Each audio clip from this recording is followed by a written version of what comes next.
Si no haces ejercicio es porque no quieres. Y no hace falta que vayas al gimnasio. Donde sea que estés, es el lugar perfecto para hacer ejercicio. Te proponemos un plan de entrenamiento que incluye un tipo de ejercicio para cada día de la semana.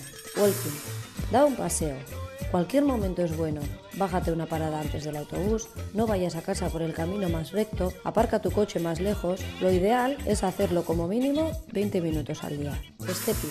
Intenta, siempre que puedas, subir las escaleras en lugar de usar el ascensor. La idea es subir todas las escaleras que se te pongan por delante. Las del metro, las de tu trabajo, las de los centros comerciales y todas las que encuentres por la calle. A bailar. Bailar es uno de los ejercicios más beneficiosos que hay, así que pon música que te guste y muévete como quieras durante al menos media hora. Tai Chi. Aprende esta disciplina u otra similar y practícala al aire libre por tu cuenta. Este tipo de prácticas suaves favorecen la buena circulación de la energía corporal, mejoran la estabilidad y el equilibrio y la salud en general. Jogging. Salir a correr al aire libre, si es posible por un parque, te hará olvidar las tensiones.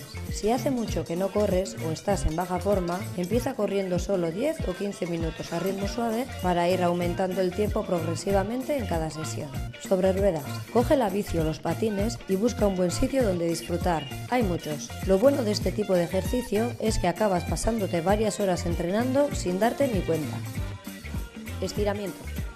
El domingo es el día perfecto para la relajación, los estiramientos e incluso la meditación. ¿Por qué? Porque relajas tus músculos después de todo el ejercicio y estrés de la semana y prepararás tu cuerpo y mente para comenzar de nuevo.